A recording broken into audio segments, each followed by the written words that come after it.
Today's session is going to be extremely important for everybody because I'm going to tell you something that is important for your English learning. How to understand and remember everything in English. You might be reading a lot of things, listening to a lot of material in English, but how to understand it. If you're listening to something that is at your level, at the level of your comfort, that means you're not interacting with new words, which means you are not improving the level of your English. In order to do that, you have to read difficult articles, stories, novels, whatever you are taking up to read or to listen. You have to take something where you are getting some challenging words, phrases, something that you're not familiar with, so that you can improve your English. But constantly looking at the dictionary is a very big task. So how to understand everything naturally in English and then also remember it so that you can use it later on? I am going to tell you everything in this video. Are you all ready for it? I'm Ariel, your certified English language tutor, certified by the University of Cambridge, the UK. And before beginning, please subscribe to the channel so that you can get all the lessons that I post for you on this channel. Please like the video and share it with your friends too. Now, coming back to today's video, how to understand everything and remember it. How to understand everything in English. Now, understanding means you are consuming some kind of English language. Consuming that means input. There is English input. You are either reading or listening to English, or you might be watching some content in English. Again, if you're switching on the subtitles, that means you're engaging two different senses. You are reading the subtitles and listening to the content at the same time. But at the core of everything, you are engaged in two tasks, two skills of the English language. That's reading and listening. That is how you consume content in English and improve your English level with your speaking fluency. That is the most natural way of improving English. I've discussed it a lot with you. You know that. Now, when you are consuming the content, how do you understand and remember it forever? Because you might read it, you might know the meaning, and then you forget it. You're not able to use it afterward whenever you're speaking or writing something. And what is the purpose of learning English? What is the purpose of listening to and reading so much content in English? So that you can improve while speaking English in a real-life situation or while writing something that you're required to write. That means to be able to produce the language. You're consuming it, but the problem is a lot of times you're not able to understand half of the things, and whatever you're able to understand, you are not able to use it because you forget it. I'm going to tell you how to do that. Understand each and everything that you are reading or listening to, and then remember it so that you can use it. Using it means speaking it. It is very important. Let's begin with the complete plan that I have for you. Complete plan. Let's begin. Okay? When we talk about understanding something, let's take the example of reading first. And then I'll come to listening too, because both of these things are important. Now, when I'm talking about reading something, because that's important, you have to read something in English in order to consume language, in order to understand a language. What you're supposed to do is read and listen, right? So whenever you're reading a language or listening to it, you have to pay attention to the context. I always tell you that a language is used in context. Context is very important. Now, context is something that is important for any language in this world. That is, the language in usage. How the language is used is context. Everything that is surrounded by the usage of a particular word or phrase is context. It can be the situation you're using it. It can be how you're forming a sentence with it, what kind of meaning you're using, because a word can differ in meaning. That is the context. You have to understand the context, and if you understand the context, that is the most natural way to acquire a language, and when you acquire the language naturally, you are going to use it because now you are not trying to remember things. You're not trying to cram up things. You're not doing rote learning. You're not trying to speak sentences after reading them, and then not able to understand what is going on. You're not doing this. What you're doing is you're trying to understand the language in the most natural way possible, just like a child would if he or she is learning his or her native language. You are replicating that kind of situation for yourself, and this is the best possible situation. Now, what you are supposed to do, how to understand the context, how to understand it. For this, there is a very simple thing. There are some steps that I'm going to tell you now. If you take up those steps, you'll be able to understand the context, understand everything, and also remember it so that you can use it later on. Let's begin with it. Step number 1. Step number 1 is to look for some context clues. You have to look for some context clues. Now, what are context clues? See, context clues are basically all the things that surround a particular word. For example, the sentence that you are using, the sentence before that particular sentence, or the sentence after that particular sentence. Now, if you're watching something in English, let's come to listening and watching. If you're watching something in English, understanding context becomes very easy because everything is visualized for you. When you're reading, you have to use your imagination. When you're listening, you have to use your imagination. But when you are watching something, you have the people acting out things for you. You can see the setting, you can see the people, you can see the context. Context is visualized. But that is half of the context. Half of the context is in the way that particular word is used in a sentence. Because you get half of the context visualized, it's very easy for you to understand the context. At times when you're reading something, it's very important for you to understand the context through the context clues rather than directly jumping to a dictionary. When you directly jump to a dictionary, what happens is your brain gets instant gratification. What is instant gratification? You must have heard about this word. That is when you do something, that is easy for you, that is pleasing for your mind, and then the effect remains for just a temporary period of time.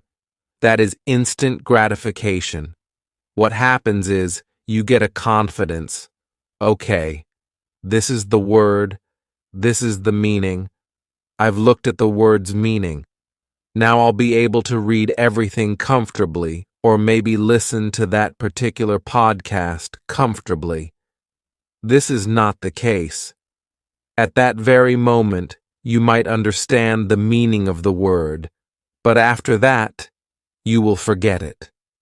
You will not be able to remember it. The biggest problem everyone faces is that we are not able to remember anything that we learn in English. After some time, we forget. The words are not coming to our mind. We have learned so many words. When we read them, we are able to recognize the words that we have learned, but using them is a big problem. And this is why the problem occurs, because you're trying to instantly look up the meaning without any effort from your side.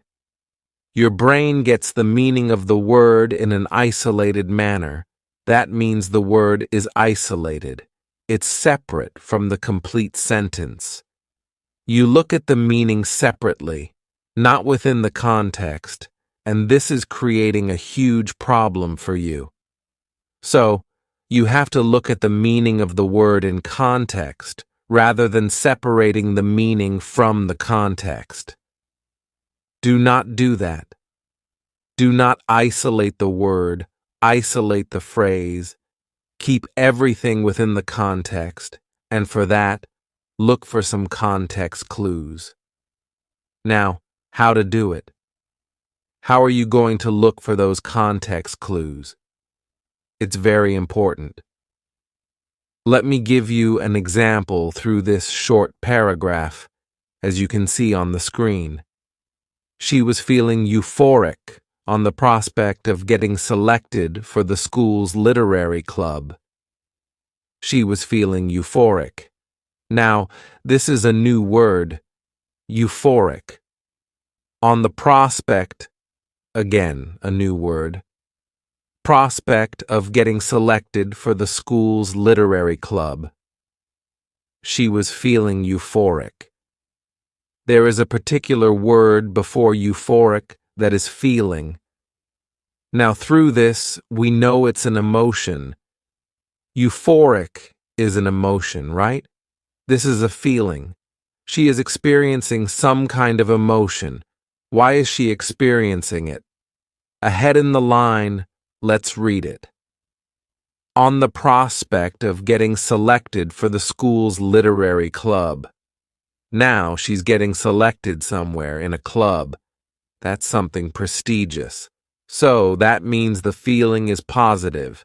It's happiness. It's excitement. If you are getting selected somewhere, you'll feel that happy, over the moon, on top of the world, in seventh heaven, won't you? You will. You definitely will. And that is the same feeling for her. Euphoric is that happy feeling. Euphoric is that over-the-moon feeling for her. Now, the next word, prospect. But we are not able to find any kind of related meaning. Prospect of getting selected. Okay, so is she selected right now or she's not selected right now? That's a big question. Let's read the next line to understand. Now, the next line will serve as a context clue here. She still has to go through the final stage of screening. She still has to go through the final stage of screening. Now, screening is another word. She has to go through the final stage. That means prospect. The meaning of prospect is she is not yet selected, but she has a lot of chance and possibility of getting selected. So prospect means something that can happen in a very positive manner, a possibility of something, a chance of something that is going to happen. So, prospect of getting selected, something where the possibility is quite high. So, that is prospect, right? Now, screening. Screening can be an audition. We are able to understand from this because she's getting selected somewhere. That means the last stage of screening.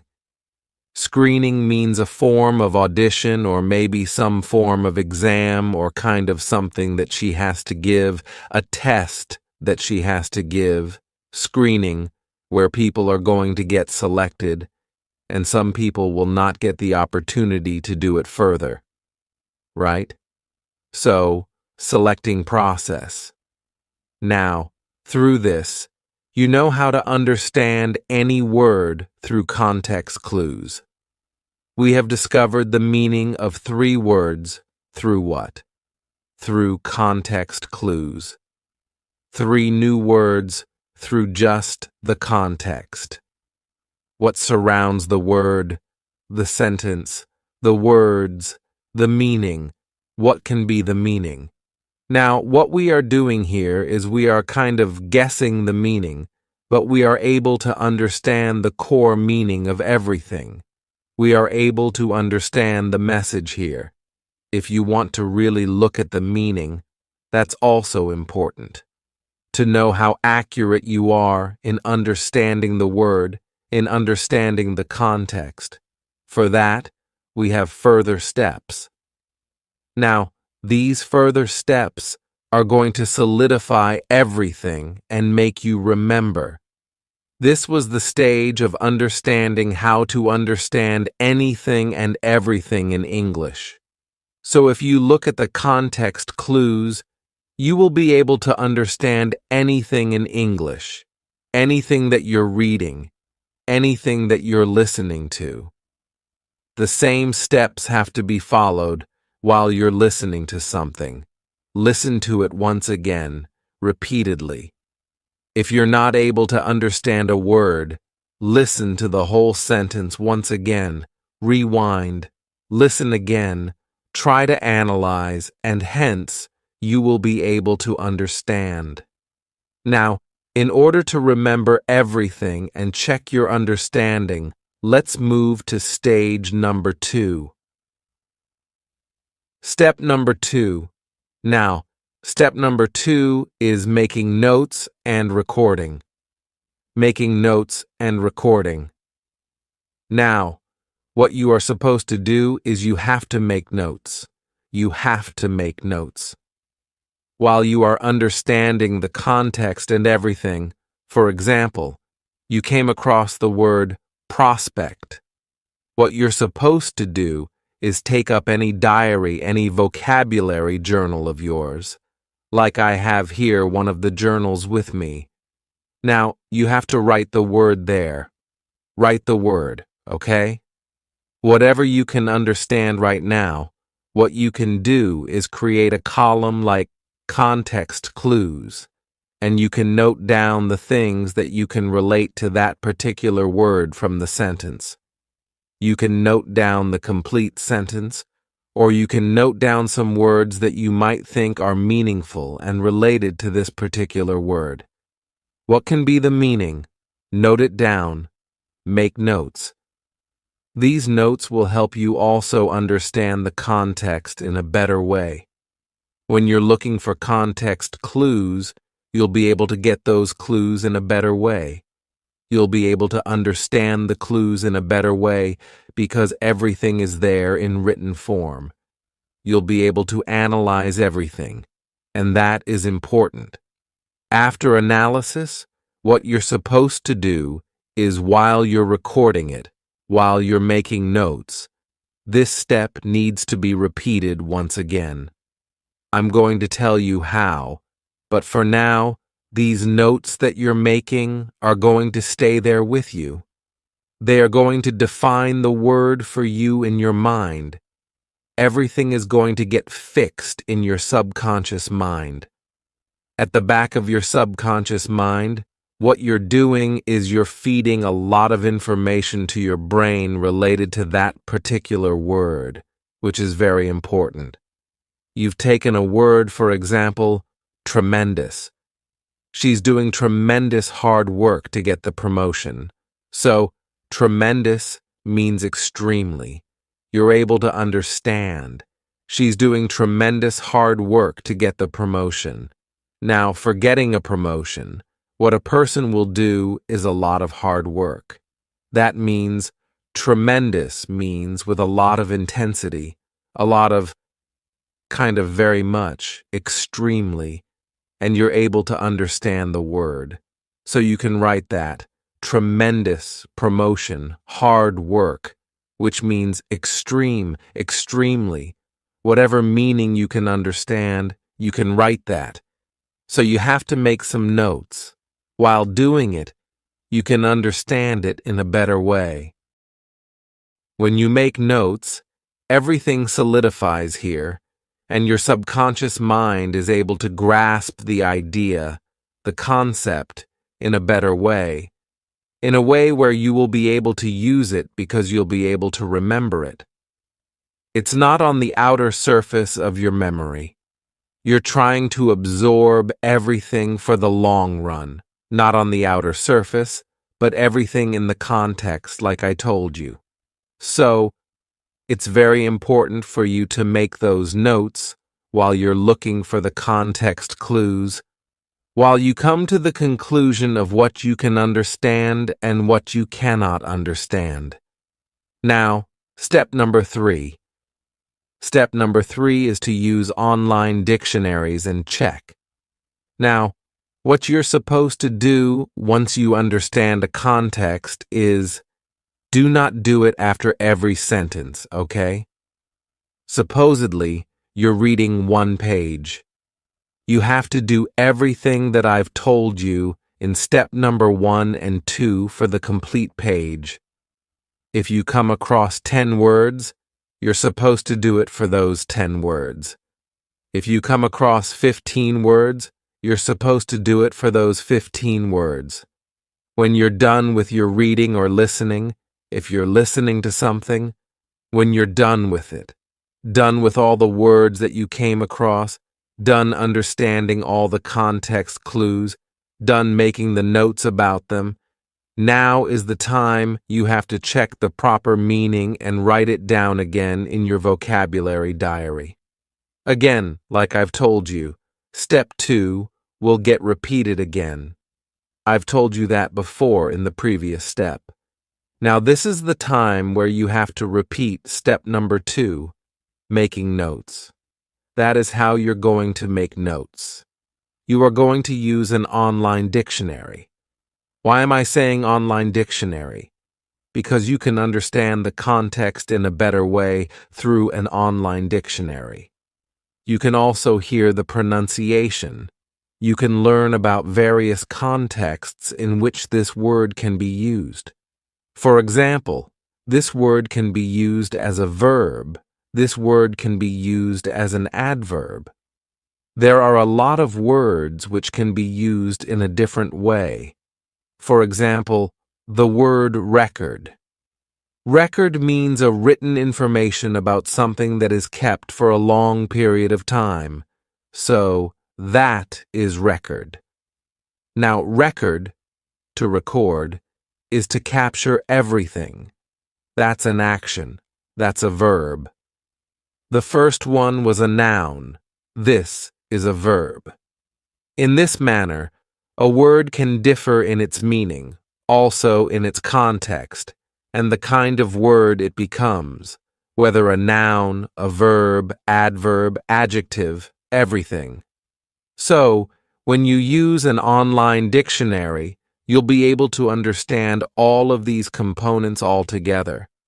Now, if you are somewhere where you can't access your phone, internet is not allowed. For example, in a lot of college classes, using a phone is prohibited. A lot of times it's done. If you are in such a setting, you need to keep that pocket dictionary. You can keep Oxford's Pocket Dictionary. I used to do that a lot when I was in school and in my college, because a similar thing happened at the time. And I remember when I was in school, I always used to keep that pocket dictionary. Oxford's Pocket Dictionary, and I always used to recheck all the meanings of the words that I came across after my English class ended. I remember I used to use that dictionary after my English classes a lot, so I remember that, and it used to help me a lot. This is something that you can do, keeping that Oxford English Dictionary with you. It used to help me, and this is something from my personal experience that I am telling you, so you can keep that and look at it. Later on, you can also look at the online dictionary too. So, for an online dictionary, my personal favorite is the Cambridge Dictionary. You get everything on that particular dictionary, so go check it out and understand whether whatever you have learned through those context clues is correct, how accurate it is. Now, note down the correct meaning, the accurate meaning of it. I'm sure 80 to 85% of the time you are going to be accurate because you're not just guessing. It's not hit and trial. Okay, I've guessed this. Maybe this is correct. I've guessed that. Maybe that is correct. No, you're understanding it. You're looking at the context clues, you're trying to understand, and then you're coming to a conclusion. That means you are going to be almost correct a lot of the time. Context clues help you a lot. Now, the step number 4, the last step of this particular process, is to revise. Revise, because this last step focuses on remembering the things. You've understood everything, it's with you, and you want to remember it.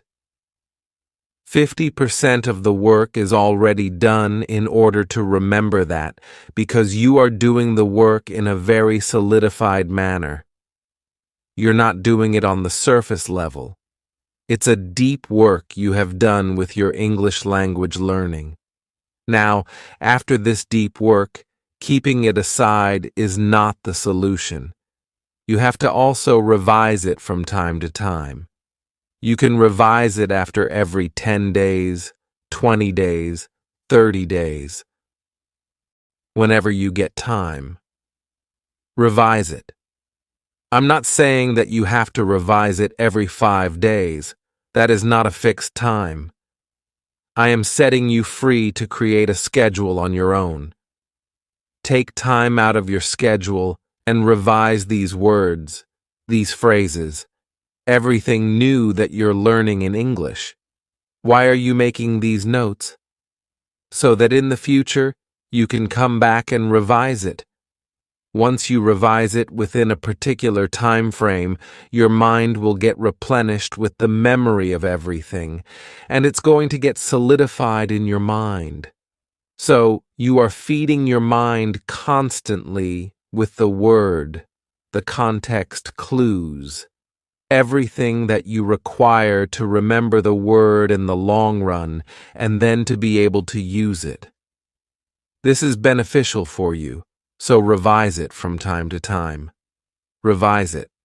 But if you've learned a word and made the notes, for example, you're doing it on day number 1, you need to revise it within the next 15 days. That means within those 2 weeks, revise. Any period longer has more chances of forgetting the word, forgetting everything that you have learned. If you skip the revision for 1 month, you would have to do a lot more work when you're revising. You might need to pay more attention to everything. But if you're revising everything within the first 15 days, that means everything is fresh for you, and you are creating another layer of information. What you're doing is creating one layer of information, then another layer, and another layer. When you revise it for the 4th time, you create another layer of information. Through this, you are creating a very thick form of information, kind of, you can say, storage of information, where you cannot forget it. It will not vanish with time because now everything is solidified. It's there with you. You've created so many multiple layers of understanding a particular thing, a particular word, a particular phrase, that there is no chance of forgetting that word, that phrase. And when there is no chance of forgetting, it's there with you. It's easier for you to use it, to speak it. This is how you are going to understand and remember everything in English. This is how you're going to understand everything and then remember it in English. Understand everything and anything in English, remember it, and speak it. That is what we want to achieve, to be able to speak it, to be able to use whatever you're learning. Through all these steps, you will be able to do it. You'll be able to achieve it. You'll understand anything that you read, anything that you listen to in English, and then you'll be able to remember it for a very long period of time and use it comfortably. If you're able to achieve this, that means your English language learning is successful because you're doing deep work with your English language learning. It's not on the surface level. The words that you're learning, everything that you're trying to grasp, the input that you're taking, is in a deep manner, the deep work that you're doing, not on the superficial surface level. This is going to make you super fluent in English. Your fluency level will increase tenfold, so do it and see the change. Also, I have uploaded similar videos on this topic with different techniques, other techniques that you must look at. The videos are How to Remember Vocabulary and Speak It, which I uploaded on the 29th of July 2024, and another video, The Fastest Way to Improve Your Vocabulary, which I uploaded on the 9th of April 2024. You can go check them out and improve your English. So, today's lesson is kind of an advanced level lesson that you must take up. But before taking this up, you should also look at the other two techniques, the other two videos, which are going to help you a lot, benefit you a lot if you combine everything together. So, go check it out, and I'm going to meet you again with a new lesson. Till then, everybody, take care and bye.